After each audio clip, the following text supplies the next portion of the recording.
everyone, welcome back to Sunny Live Show, and thank you so much guys for tuning in. Well guys, condolences messages are pouring in for ifamily kababa ke uNathi Mthethwa.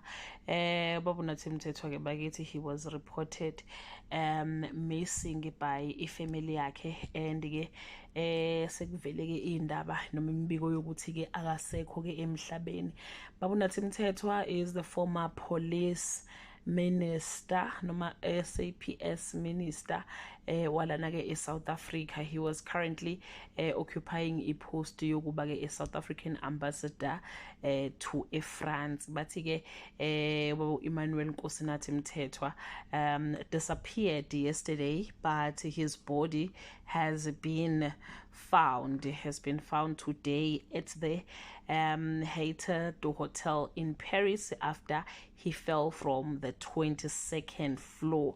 Kusho ukuthi ke bakithi uwe eflatini elu number 22 waya phansi ke wayoshayeka. Akazeki ukuthi uyiphosile noma uwile noma kukhona umuntu ke omphosile lapha na ke kulelo flat.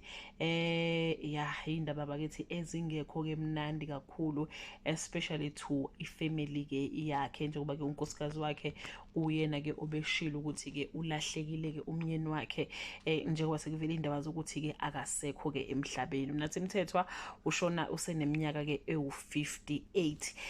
Lana ke inkundleni zokuxhumana bakhe njengoba nazi ukuthi kune commission kaMadlanga, so igama lakhe nalo linakhulu elithinteka kancane, njengoba bonke kominister basemaphoyiseni belokhu bethinteka, o former minister belokhu bethinteka namagama abo, so nelakhe igama like lathi ukuvela kancane.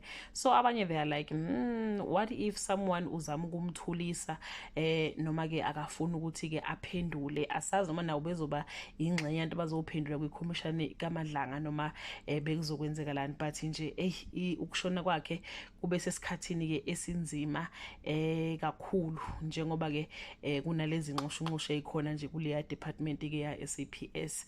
But ke guys, we can't say that at this stage. We'll wait for ama report ke azolandela ke emva kwalesi sehlo, engathi ke umndeni izihlobo bangani bangalala ngenxeba akwehlanga ke olungihliyo. That brings us to the end of this video. Do comment below and share your comfort word to ifamily ke yakhe ke ubaba ke uNathi Mthethwa. Bye.